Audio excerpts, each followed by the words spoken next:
Hello नमस्कार, जय हिंद, वंदे मातरम। आप देख रहे हैं जियो न्यूज और हम आपके लिए लेकर आए हैं देश दुनिया की, आपके राज्य शहर की सिलेक्टेड काम की फटाफट बड़ी खबरें। लेकिन उससे पहले यदि आपने हमारे चैनल को सब्सक्राइब नहीं किया है तो चैनल को सब्सक्राइब करके बेल नोटिफिकेशन ऑन करें और इस वीडियो को ज्यादा से ज्यादा लाइक और शेयर करें। बड़ी खबरें देखने से पहले आपके लिए आज का सवाल, भारत का सबसे ऊंचा रेल मार्ग पुल किस नदी पर बनाया गया है? Option A Ganga, option B Yamuna, option C Chenab और ऑप्शन डी गोदावरी। इस सवाल का जवाब हमें कमेंट करें और आप किस राज्य और शहर की ज्यादा खबरें देखना चाहते हैं हमें कमेंट करके बताएं ताकि हम आपके राज्य शहर की ज्यादा खबरें दिखा सकें। चलिए अब देखते हैं आज की फटाफट बड़ी खबरें। भर गया सरकार का खजाना, दिसंबर से 1,77,000 करोड़ रुपए रहा जीएसटी कलेक्शन। सबसे ज्यादा जान लीजिए कहां से हुई कमाई। पिछला साल जाते जाते भी सरकार का खजाना भर दिया है। वित्त मंत्रालय ने आंकड़े जारी करके बताया है कि दिसंबर में देश का जीएसटी संग्रह पिछले साल के मुकाबले 7.3% बढ़कर 1,77,000 करोड़ रुपए रहा है। 2023 के दिसंबर महीने में जीएसटी संग्रह 1,65,000 करोड़ रुपए रहा था। 2024 के नवंबर महीने में देश का कुल जीएसटी कलेक्शन 1,84,000 करोड़ रुपए था। सरकार ने आंकड़े जारी करके बताया है कि दिसंबर महीने में केंद्रीय जीएसटी संग्रह 32,836 करोड़ रुपए रहा। राज्य जीएसटी 40,499 करोड़ रुपए रहा। वहीं एकीकृत जीएसटी यानी आईजीएसटी 47,783 करोड़ रुपए और उपकर 11,471 करोड़ रुपए रहा। इसके साथ कुल माल एवं सेवा कर यानी जीएसटी राजस्व 7.3% बढ़कर 1,77,000 करोड़ रुपए पहुंच गया, जो कि पिछले साल के मुकाबले 7% से अधिक रहा है। दिसंबर में घरेलू लेन देन से जीएसटी 8.4% बढ़कर 1,32,000 करोड़ रुपए रहा, जबकि आयात पर टैक्स लगाने से प्राप्त राजस्व करीब 4% बढ़कर 44,268 करोड़ रुपए पहुंच गया है। राजस्थान में रेत के नीचे समंदर, जैसलमेर में मिला 20 लाख साल पुराना पानी, टर्सरी काल की चट्टान। बता दें कि राजस्थान के मोहनगढ़ में किसान के खेत से निकली जलधारा में चौंकाने वाला खुलासा हुआ है। भूवैज्ञानिकों की टीम इस पानी को 20 लाख साल पुराना मान रही है और इसकी वजह यह है कि इस पानी के साथ जो मिट्टी आई है वो टर्सरी काल की चट्टानों की मिट्टी है। मौके पर जांच करने वाले भूवैज्ञानिक नारायण इनकिया का कहना है कि हो सकता है कि यह चट्टानें और पानी समंदर से मरुस्थल में तब्दील होने के दौरान का हो। एक धारणा ये भी है कि यह इलाका 20 से 50 लाख साल पहले समंदर था। यह भूगर्भीय परिवर्तन से रेगिस्तान में बदला। हालांकि पानी के सैंपल की विस्तृत जाँच होगी तब उसकी तस्वीर साफ हो पाएगी। समस्तीपुर में गांव में पहली बार दिखा बाघ, दहशत के बीच वन विभाग ने किया रेस्क्यू। जब जंगल का राजा किसी गांव में पहुंच जाए तो समझ सकते हैं कि वहां का मंजर कैसा होगा। जी हां, यह घटना समस्तीपुर जिले के रोसड़ा अनुमंडल क्षेत्र में घटित हुई है, जहां जंगल से भटककर एक बाघ गांव की ओर आ गया था, जिसे 2 दिन पहले सिंधिया प्रखंड क्षेत्र में देखा गया। इसके बाद पूरे क्षेत्र में दहशत का माहौल बन गया और लोगों ने जैसे ही एक बाघ को गाँव में घुसने की खबर दी, यह खबर तेजी से फैल गई और लोग चकित रह गए और आखिर गांव में बाघ कहां से आया। बता दें कि आसपास के जिलों में कोई जंगली इलाका भी नहीं था जिससे भटककर बाघ इस क्षेत्र में आ सकता था। कुछ लोग तो इसे महज अफवाह मान रहे थे, लेकिन यह खबर सच निकली और वन विभाग की टीम ने रेस्क्यू अभियान शुरू किया और आखिरकार वन विभाग की टीम ने बाघ को रोसड़ा क्षेत्र से पकड़ लिया, जिसे सुरक्षित रूप से अपने वाहन में बैठाकर जंगल की ओर वापस ले जाने की तैयारी में जुट गए हैं। अब इस घटना के बाद इलाके में शांति वापस लौट आई है, लेकिन लोग अभी भी इस अनोखी घटना को लेकर हैरान में हैं। देशवासियों को जल्द मिलेगा स्पोर्ट्स यूनिवर्सिटी का तोहफा, तेजी से चल रहा है काम, इसी साल होगी तैयारी। बदलते दौर में युवाओं में खेल के प्रति काफी जिज्ञासा रहती है। विभिन्न प्रशिक्षण संस्थानों में युवा हॉकी, वॉलीबॉल, क्रिकेट, भाला फेंक समेत विभिन्न प्रकार के गेम के प्रशिक्षण लेते हुए दिखाई देते हैं, लेकिन सभी युवाओं की प्राथमिकता रहती है कि उन्हें स्पोर्ट्स यूनिवर्सिटी में एडमिशन मिल जाए। ऐसे सभी युवाओं का यह सपना वर्ष 2025 के अंत में पूरा हो सकता है। यह जानकारी मेरठ क्षेत्रीय क्रीड़ा अधिकारी अनिमेष सक्सेना द्वारा दी गई है। उन्होंने बताया कि मेजर ध्यानचंद खेल विश्वविद्यालय का निर्माण कार्य तेजी से प्रगति पर है। नए साल पर वृंदावन में भक्तों की भीड़, मंदिर में एक्टिव हुआ चप्पल चोर गैंग, पल भर में उड़ा देते हैं चप्पल। भारत में नए साल के दौरान मंदिरों में लोगों की भीड़ उमड़ पड़ती है, चाहे कोई भी मंदिर हो। लोग चाहते हैं कि साल का पहला दिन धर्म और भक्ति के बीच बीते। इस वजह से ज्यादातर धार्मिक जगहों पर लोगों की भीड़ देखने को मिलती है और इस साल नए साल से पहले ही वृंदावन में भक्तों की भीड़ नजर आई, जहां लोग भक्ति में डूबे कान्हा से मिलने के लिए आए थे। वहीं कुछ लोगों ने इस मौके का फायदा उठाते हुए चोरी करना भी शुरू कर दिया। सोशल मीडिया पर एक वीडियो शेयर किया गया जिसमें मंदिर के बाहर लोगों की चप्पलें चुराते हुए लोगों को देखा गया। ये चप्पल चोर गैंग भीड़ का फायदा उठाते हुए झट से लोगों की चप्पल उठा लेता है। गैंग की वजह से मंदिर में भक्ति के लिए आए भक्तों को काफी परेशानी का सामना करना पड़ता है। एक बार दर्शन के बाद उन्हें नंगे पांव वापस अपने घर जाना पड़ता है। मंदिर से चप्पल चुराने वाले इस गैंग में ज्यादातर महिलाएं हैं। ये महिलाएं अपनी गोद में बच्चा लिए मंदिर के बाहर घूमती रहती हैं और जैसे ही मौका मिलता है ये मंदिर के बाहर खोली गई चप्पलें झोली में डाल लेती हैं और वहां से भाग जाती हैं। इसके बाद इन चप्पलों को साफ कर सेल में कम दामों में बेच दिया जाता है। इस गैंग की नजर पर नए और ब्रांडेड चप्पलों और जूतों पर ज्यादा रहती है। महाकुंभ की तैयारी में जुटा रेलवे प्रशासन, ट्रेनों में लगेंगे अतिरिक्त कोच, स्पेशल ट्रेन चलाने की भी तैयारी। महाकुंभ को लेकर हर शहर में तैयारियां जोरों शोरों से चल रही हैं और इसी क्रम में यूपी के मुरादाबाद से भी रेलवे प्रशासन की तरफ से एक अच्छी खबर सामने आई है। रेलवे प्रशासन के द्वारा महाकुंभ में जाने वाले श्रद्धालुओं के लिए गाड़ियों में अतिरिक्त कोच लगाए जा रहे हैं और इससे मुरादाबाद मंडल के लोग आसानी से महाकुंभ में जा सकेंगे और इस भव्य कुंभ में शामिल हो सकेंगे। बता दें कि कम से कम ट्रेन की वजह से उन्हें समस्या तो नहीं होगी। कुछ दिन में शुरू होने वाले महाकुंभ के लिए रेलवे प्रशासन ने अपनी तैयारियां तेज कर दी हैं। महाकुंभ में जाने वाले श्रद्धालुओं के लिए विशेष सुविधा उपलब्ध करवाई जाएगी। रेलवे ने प्रयागराज जाने वाली गाड़ियों में अतिरिक्त कोच लगाए हैं। इसके साथ ही सभी प्रमुख स्थान पर स्पेशल ट्रेन चलाने के लिए प्रस्ताव मुख्यालय को भेजा गया है। स्वीकृति मिलने पर कुंभ स्पेशल ट्रेन संचालन होगा, यानी अतिरिक्त कोच के अलावा खास दिनों के लिए खास ट्रेन भी चलाई जाएगी। दुश्मन को ताबड़तोड़ जवाब, एएमयू ने तैयार किया खास केमिकल, जैविक हथियारों से सेना को मिलेगी सुरक्षा ढाल।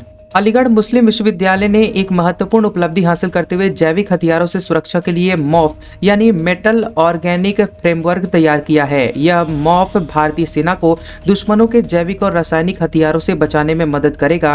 एएमयू के रसायन विभाग की इस पहल को भारत सरकार और रक्षा अनुसंधान एवं विकास संगठन के सहयोग से पूरा किया गया है। केमिस्ट्री डिपार्टमेंट के एसोसिएट प्रोफेसर मोहम्मद शाहिद ने बताया कि मॉफ एक तरह का केमिकल है जिसे नर्व गैस, मस्टर्ड गैस और सल्फर यौगिक जैसे खतरनाक तत्वों को निष्क्रिय करने के लिए तैयार किया गया है। यह प्रोजेक्ट एएमयू को भारत सरकार के department of science and technology से 4 साल पहले मिला था, जिसे अब सफलतापूर्वक पूरा कर लिया गया है।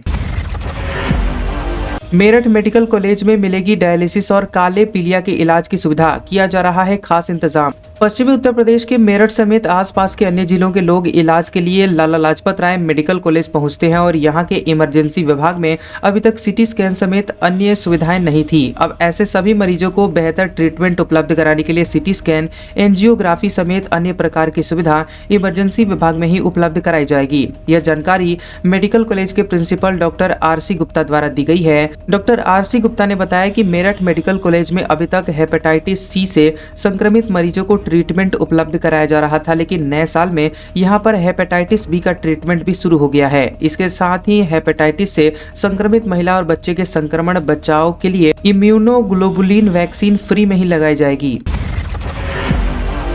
नए साल में सस्ता होगा बैंक लोन, मौजूदा ईएमआई भी घटेगी, एफडी पर नुकसान भी संभव। बता दें कि नए साल देश की अर्थव्यवस्था और आम आदमी के लिए नई सौगात लेकर आ सकता है। खास करके ग्रोथ और ब्याज दरों को लेकर बजट व आरबीआई की बैठक में अहम फैसले लिए जा सकते हैं। ऐसा इसलिए क्योंकि भारत को भू राजनीतिक चुनौतियों से निपटना होगा, महंगाई पर काबू पाना होगा और प्राइवेट सेक्टर को अपने खर्चे और बढ़ाने के लिए प्रेरित करना होगा। बता दें कि दुनिया की सबसे तेजी से बढ़ती हुई प्रमुख अर्थव्यवस्था में शुमार भारत सितंबर तिमाही की सुस्ती को पीछे छोड़ते हुए 2025 में और अधिक सकारात्मक प्रगति की उम्मीद कर रही है। भारतीय रिजर्व बैंक यानी आरबीआई के अर्थशास्त्रियों ने कहा है कि 2024-25 की तीसरी तिमाही यानी जुलाई सितंबर के हाई फ्रीक्वेंसी इंडिकेटर बताते हैं कि अर्थव्यवस्था में सुधार हो रहा है, जो मजबूत त्योहारी गतिविधि और ग्रामीण मांग में निरंतर वृद्धि से प्रेरित है। हरियाणा में इमामों की तनख्वाह बढ़ाई, हमारी योजना पर मचा रहे बवाल। आम आदमी पार्टी के नेता संजय सिंह बोले, बीजेपी को तकलीफ क्या है। बता दें कि दिल्ली विधानसभा चुनाव की गहमागहमी के बीच आम आदमी पार्टी और बीजेपी नेताओं के बीच तल्खी और बढ़ गई है। आम आदमी पार्टी के संयोजक और पूर्व मुख्यमंत्री अरविंद केजरीवाल के दिल्ली में पुजारियों और ग्रंथियों के लिए पुजारी ग्रंथी सम्मान योजना पर मचे हुड़दंग के बीच संजय सिंह ने कहा कि जब से अरविंद केजरीवाल ने पुजारियों और ग्रंथियों के लिए 18,000 रुपए देने की घोषणा की है, तब से बीजेपी अरविंद केजरीवाल को गाली देने में जुट गई है। संजय सिंह ने कहा कि बीजेपी वाले कह रहे हैं कि मौलाना को तनख्वाह नहीं दो, बल्कि मौलानाओं को पैसा दो। उन्होंने कहा कि तुमने हरियाणा में घोषणा पत्र में कहा कि इमामों की तनख्वाह बढ़ाओगे, वहां इमामों की 50% तनख्वाह बढ़ाई गई है। यहां पुजारियों और ग्रंथियों को सम्मान देने पर बीजेपी वाले चिल्ला रहे हैं। उन्होंने कहा कि बीजेपी इतनी नफरत से क्यों भरी हुई है। तुमने इमामों को हरियाणा में 16,000 रुपए दिए और अब हम पुजारियों और ग्रंथियों को दे रहे हैं, तो क्या तकलीफ है।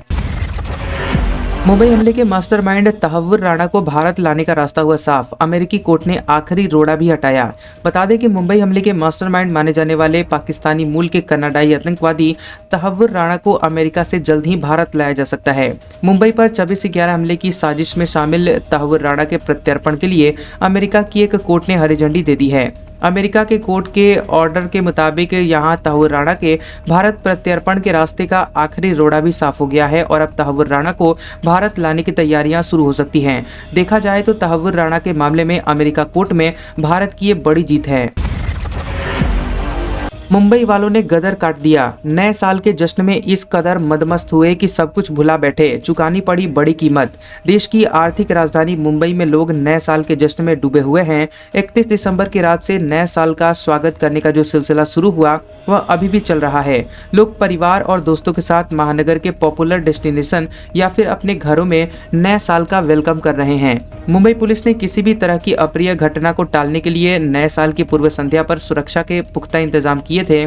खासकर ट्रैफिक को लेकर सख्ती बरती गई ताकि सड़कों पर किसी तरह की असुविधा पैदा न हो। मुंबई ट्रैफिक पुलिस ने इस दौरान अतिरिक्त सतर्कता का परिचय दिया और ट्रैफिक उल्लंघन के 17,800 मामले दर्ज किए और ट्रैफिक पुलिस ने हजारों लोगों से तकरीबन 1 करोड़ बतौर जुर्माना भी वसूला है। पाकिस्तान की जेलों में आखिर कितने भारतीय बंद हैं, आ गई है सूची। मोदी सरकार ने पाकिस्तान से कहा, वापसी की तैयारी में तेजी लाओ। भारत सरकार ने पाकिस्तान की जेलों में बंद भारतीयों की जल्द स्वदेश वापसी के लिए पाकिस्तान की सरकार से बात की है। भारत और पाकिस्तान दोनों देशों ने 1 जनवरी को एक दूसरे को वह लिस्ट सौंपी है जिसमें दोनों देशों की जेलों में बंद कैदियों के नाम हैं और इससे पहले ऐसी ही एक सूची पिछले साल 1 जुलाई को शेयर की गई थी। विदेश मंत्रालय के मुताबिक भारत ने जो सूची साझा की है उसके मुताबिक उसकी जेलों में 49 भारतीय नागरिक बंद हैं और इनके अलावा 217 भारतीय मछुआरे भी इनकी जेलों में बंद हैं। दिल्ली में यूरोप अमेरिका वाला मजा, टेम्स और हडसन को भी मात देगी अपनी यमुना। डीडीए ने शुरू कर दिया है काम। बता दें कि देश की राजधानी दिल्ली में आने वाले कुछ दिनों में विधानसभा के चुनाव की घोषणा होने की उम्मीद है। इसको देखते हुए दिल्ली में सियासी सरगर्मियां बढ़ गई हैं और राजनीतिक कोलाहलों के बीच उपराज्यपाल वीके सक्सेना ने दिल्ली विकास प्राधिकरण यानी डीडीए को एक मेगा प्रोजेक्ट को लेकर बड़ा आदेश दिया है। एलजी का डेवलपमेंट प्लान यदि सिरे चढ़ता है तो यमुना नदी की तस्वीर बदल सकती है। यमुना नदी लंदन की टेम्स और न्यूयॉर्क की हडसन नदियों को मात देगी।